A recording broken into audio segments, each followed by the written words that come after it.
Bonjour à tous, c'est Audrey. On se retrouve pour une nouvelle démo revue test fond de teint. Aujourd'hui, je vais mettre à l'essai le Powerplay fond de teint de la marque CoverFX. CoverFX est une de mes marques préférées. J'aime beaucoup leurs produits et notamment leurs produits teints. Je vous ai déjà fait un focus d'ailleurs sur cette marque que je vous liste ici. Vous le savez, je suis très exigeante au niveau fond de teint. J'ai une peau grasse à tendance déshydratée, donc j'atteins d'un fond de teint qu'il soit à la fois naturel, couvrant, modulable, longue tenue, non comédogène et je préfère bien sûr tout ce qui est rendu mat de par mon type de peau. Donc tout d'abord, ce qu'en dit la marque. Ce fond de teint liquide longue tenue recèle de révolutionnaires pigments à impact élevé pour une couvrance modulable, moyenne à totale et un fini léger perméable à l'air. Un trio de poudre ultra fine contrôle la surbrillance et aide à estomper l'aspect des imperfections toute la journée sans assécher la peau ni ternir le teint. Testé en clinique, exemple d'huile minérale. Alors attention, quand il y a écrit qu'il n'y a pas d'huile minérale, ça ne veut pas dire qu'il n'y a pas de silicone, ce sont deux choses différentes. Donc oui, ce fond de teint contient des silicones. Exemple de parabènes, très bien, parfum, gluten, talc. Ce produit est vegan et bien sûr, il est cruelty free. Avec ce fond de teint, vous êtes sûr de trouver la bonne teinte parce qu'il existe en 40 teintes rangées sous plusieurs carnations, que ça soit carnation neutre, pink, gold ou warm.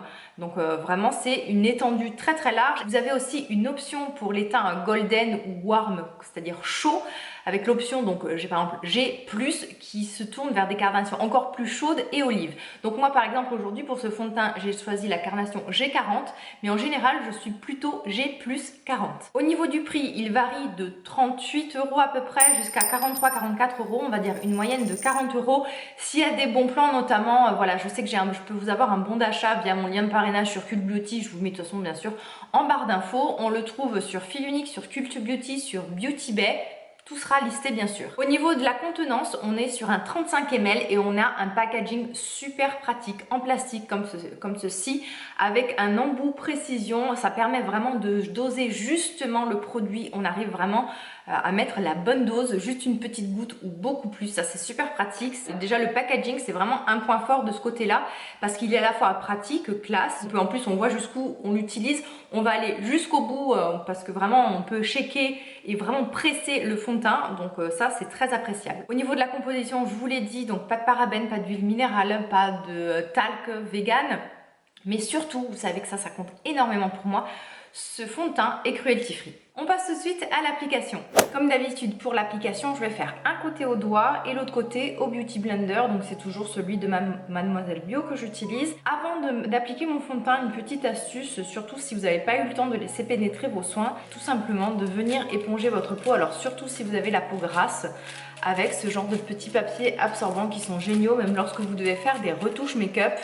Plutôt que de passer par l'étape poudre directe qui va s'amalgamer avec l'excès de sébum et un peu avoir un effet occlusif et comédogène, il vaut mieux passer par l'étape petit papier matifiant comme ceci. Là, ceux-là, ils sont très bien, ils absorbent très bien, ils sont fins. Et c'est pareil, c'est toujours Mademoiselle Bio qui fait ça, mais vous en trouvez dans toutes les marques. On mélange bien le produit. Le petit embout là, c'est super pratique. On arrive vraiment à avoir une quantité de matière qu'on peut vraiment bien doser parce que le flacon est souple.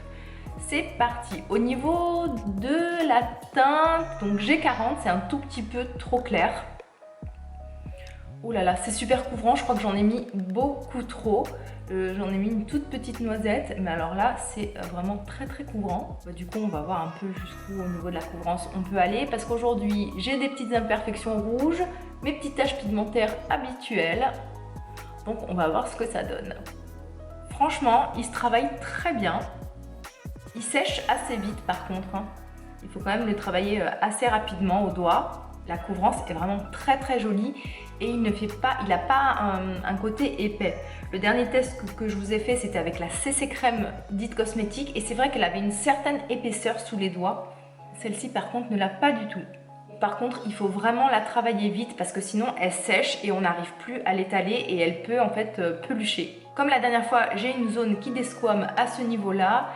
Eh bien, ça a marqué quand même les petites peaux, hein. Ça, c'est indéniable. Je n'ai pas encore trouvé de fond de teint lorsque vous avez une desquamation qui ne les marque pas.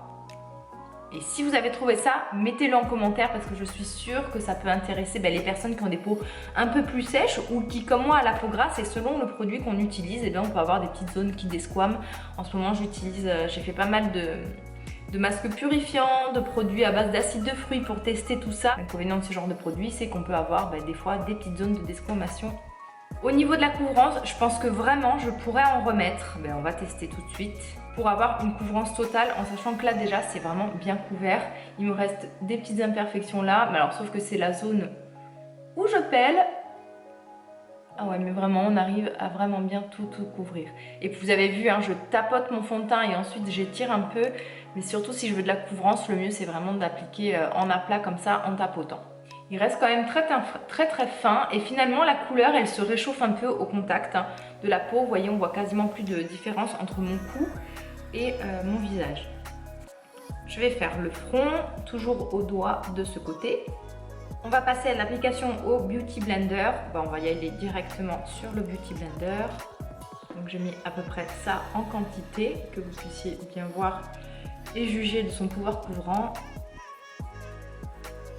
Donc, au Beauty Blender, ça reste vraiment encore plus fin. Le côté un peu imperceptible de ce fond de teint, là vraiment, c'est vrai qu'on le voit quasiment pas. Alors ça a moins couvert, c'est sûr, parce que l'éponge en boit une petite partie. Mais sur la peau, on dirait vraiment que j'ai rien appliqué. Ouais, ça me plaît. Et en plus, je pense que voilà, on va pouvoir ensuite le moduler pour avoir plus de couvrance là où c'est nécessaire. L'application est terminée, alors clairement au Beauty Blender on a quelque chose de beaucoup plus naturel, beaucoup plus léger, c'est quasiment imperceptible tout en ayant une bonne couvrance. Donc là on est vraiment sur une couvrance moyenne à forte, je pourrais vraiment en remettre, c'est beaucoup plus facile d'ailleurs d'en remettre je pense en utilisant le Beauty Blender au début, quitte ensuite après à rajouter au doigt si sur une zone où on veut beaucoup plus de couvrance, parce que c'est vrai qu'avec le Beauty Blender ça absorbe pas mal de matière.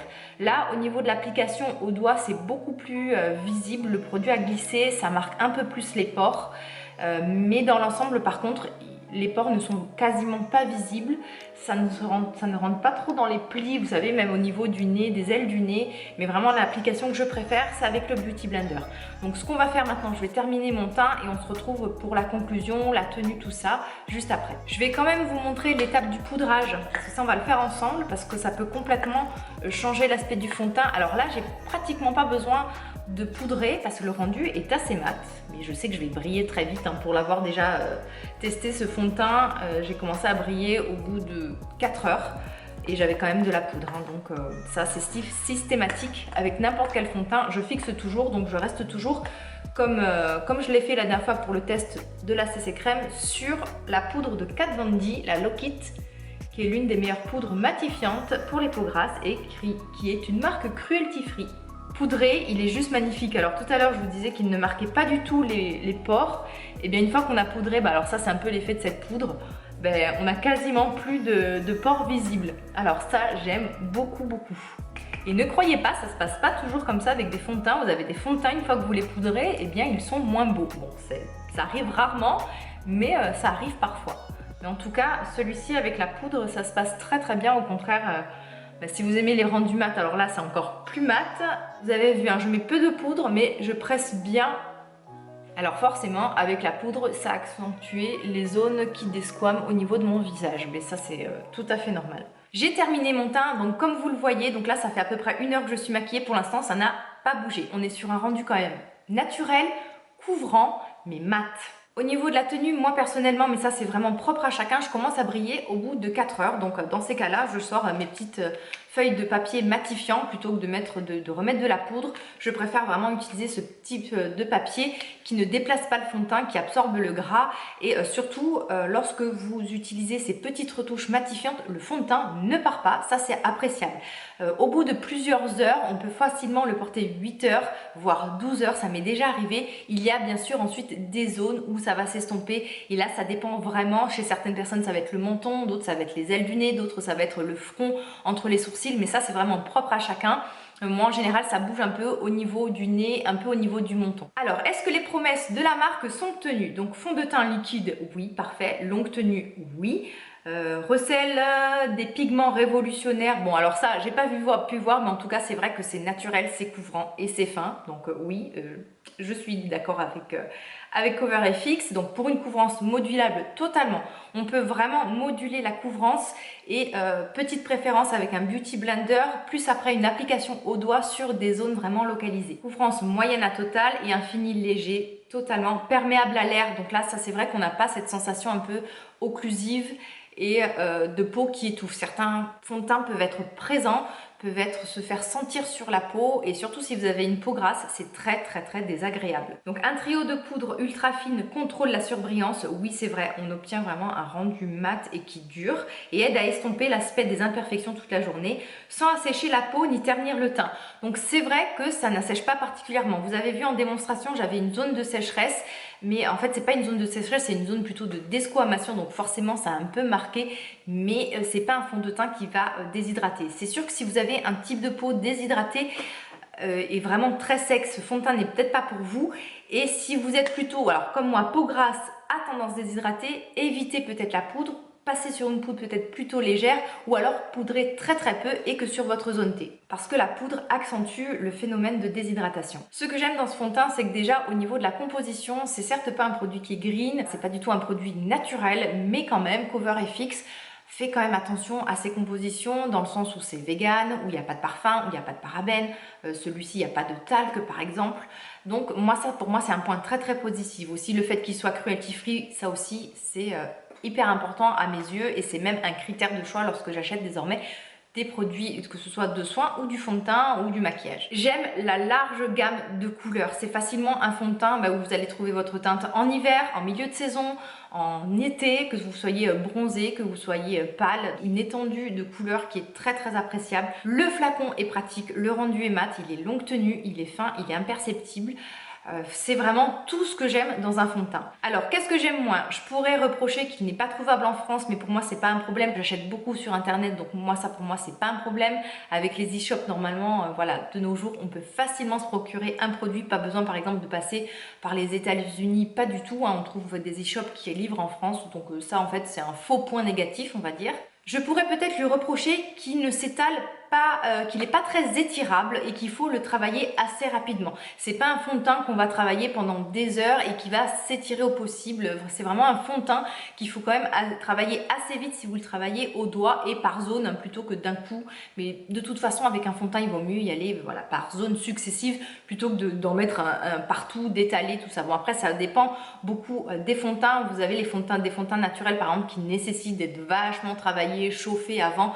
Là par contre vous pouvez directement l'appliquer sur la peau mais le travailler assez vite si c'est au doigt. Avec le Beauty Blender on a une marge de travail qui est un peu plus importante. En conclusion, c'est une très belle surprise. Moi personnellement j'adore ce fond de teint, il a tout ce que j'aime dans un fond de teint. Je me répète, mat, longue tenue, léger sur la peau et surtout il est non comédogène. Donc ça je voulais pas préciser en début de vidéo, mais il est non comédogène et il ne m'occasionne aucune imperfection. C'est clairement le fond de teint que vous allez aimer si vous avez un type de peau mixte à gras ou si vous aimez les fonds de teint fins couvrants à rendu mat. N'hésitez pas à liker cette vidéo si les revues fond de teint vous intéressent. Si vous avez un fond de teint particulier que vous voulez que je mette à l'épreuve, n'hésitez pas à me le lister en commentaire. Si je l'ai, je le ferai avec grand plaisir. J'espère que cette revue vous a plu et que surtout elle vous a aidé à faire un choix. Si vous avez une question, n'hésitez pas, les commentaires sont là pour ça. Si j'ai oublié quelque chose de préciser, voilà, si j'ai pas été précise sur un point, n'hésitez pas, demandez-moi, je vous répondrai avec grand plaisir. En attendant de se revoir en vidéo, on se retrouve comme d'habitude tous les jours sur Instagram, le petit café du matin, les petites vidéos, les petites stories en journée et je vous souhaite de prendre bien soin de vous et de passer une très belle journée. À très vite, bye bye. Babe, don't make a sound. 2 a.m. love, gotta keep it down. Don't wait around for a signal now.